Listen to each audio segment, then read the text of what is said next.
Come now to the state of Illinois, the performance-based contracting with Joseph Loftus and Frances Pace Barnes. My name is Frances Pace Barnes, and I am the CEO of Volunteers for America of Illinois, an agency that works with abused, neglected children, and I am absolutely delighted to be here today to talk with you about my agency's partnering with the Illinois Department of Children and Family Services in the Performance-Based Contract Initiative. Today, in Illinois, 35,000 children will go and be in and stay in a loving, safe, and most importantly, permanent home.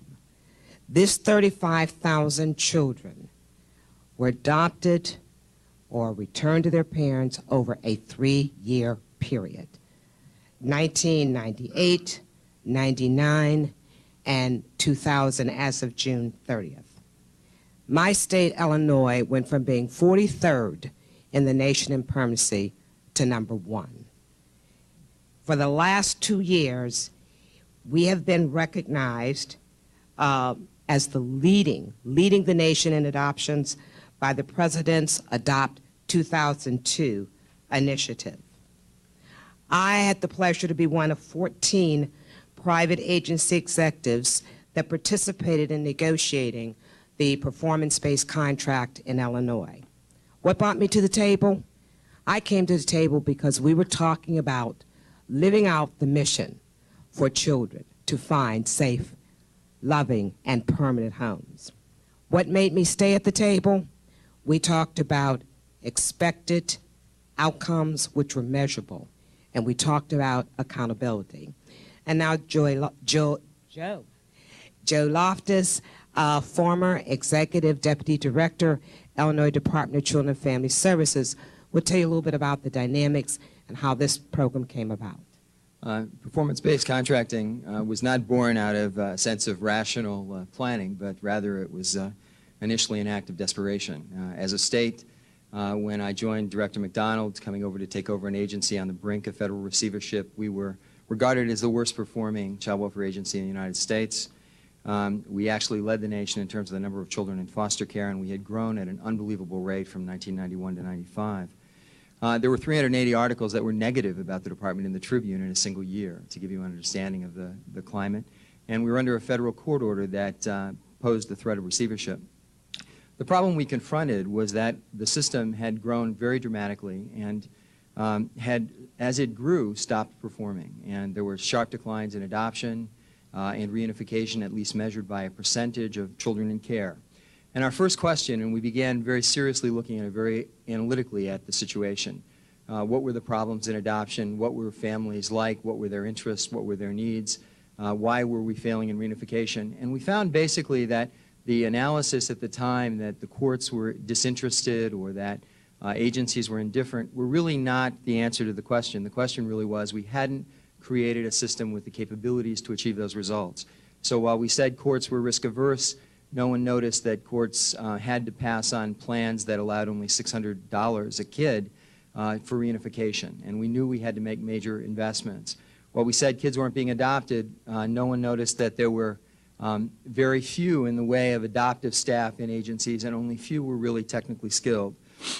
When we looked at the instability in care and the movement of children, it turned out that we didn't have the clinical and consulting and counseling resources that were necessary.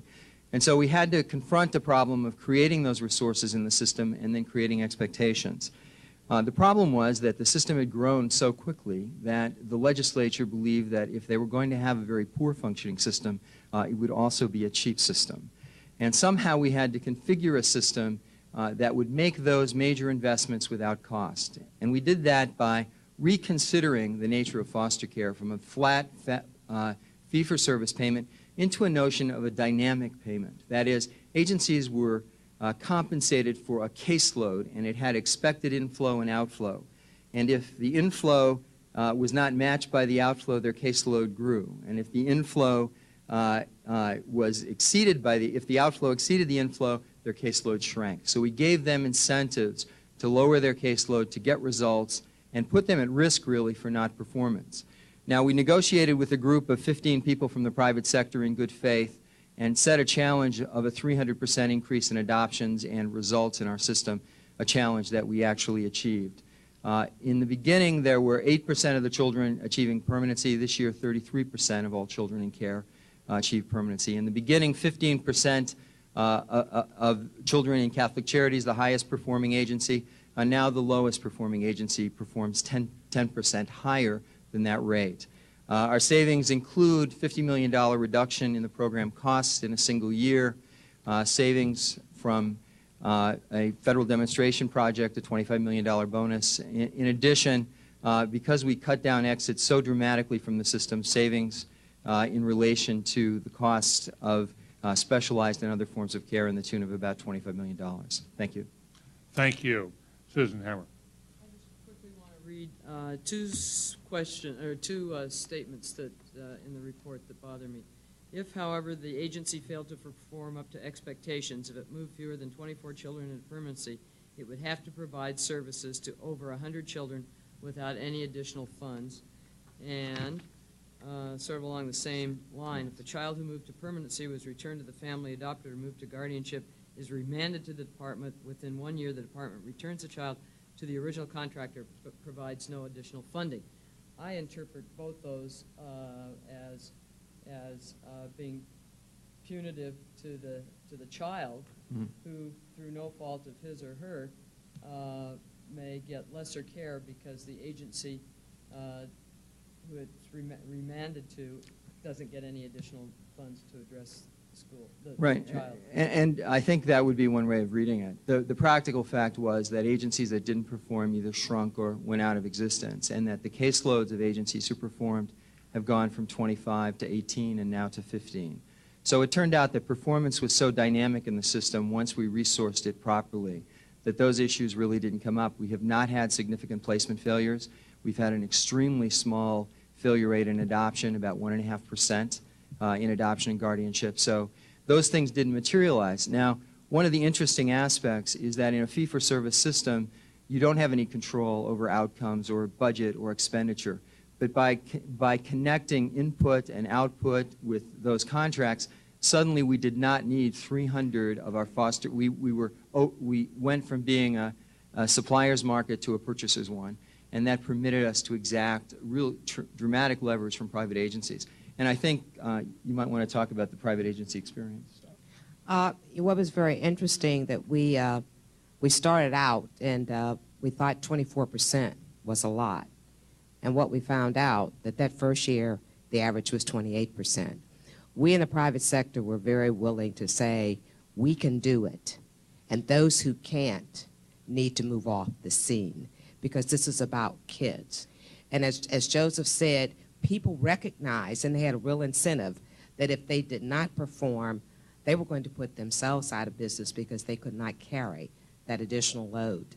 In addition to this, we also looked at people who did not achieve what we call non-permanency, where children were being disrupted and not getting care. So it worked on both ends, both ways. Ed Doran. Were any changes in adoption standards associated with the change toward performance management? For example, did you change the adoptive parents' income requirements, housing requirements, issues regarding cross-racial adoptions and the like, to make it easier to place kids? On the contrary, we didn't make it easier. We expected people to have better skills. One of the requirements was that you had adoption specialists, that these people were specifically trained and certified to provide the services to adoption, and that you began to boost your adoption recruitment. I do think, like most parts of the country, 41 states adopted legislation about that time based on the SAFE Act, federal legislation. But they didn't achieve the same results. So while there were some technical changes in the permanency rules, permitting accelerated dispositions and so forth, they weren't explaining really the dynamic that was created by investing. When we did an analysis of the performance, we found it striking that many workers never did adoptions and would actually rotate out, and that it was a skill. And when we found adoption workers in the system, we found they were often buried with foster care, unable to do their adoption work, with little time on task. And so the design called for the infusion of 200 new workers without caseloads, focused on each of the supervisory groups, and that very dynamically led to increases in adoption. Bill Klinger. There seems to be different benchmarks, whether you're in Cook County or elsewhere in Illinois. What is the differential, and why do we have different benchmarks? Well, partly it was historical. There's special problems in urban communities. I mean, if you look at Chicago, Los Angeles, New York, these tend to be the communities that dominate foster care. They're also communities that involve minority children, and they present greater risk, theoretically, of adoption, although we've proven that both relative care and foster care of minority children can be a powerful source of permanency for children. So downstate, the racial composition is different downstate, and the dynamics are also quite different. The pressures on the system are far less. On the other hand, we have managed to take the money we saved in foster care, put it in the front end of the system, and have substantially reduced the number of children coming into the system in Chicago for the first time, less than downstate. I have to add that I have programs both in Cook County, which is the metropolitan area, and downstate East St. Louis. And my permanencies have remained consistent in both areas because it's your design, it's your goal, and where you're going, it makes the difference. Our time is up. Lee Shorty, you had your hand raised. You'd like to forgive that. We thank you, Joe Loftus and Francis Pace Barnes.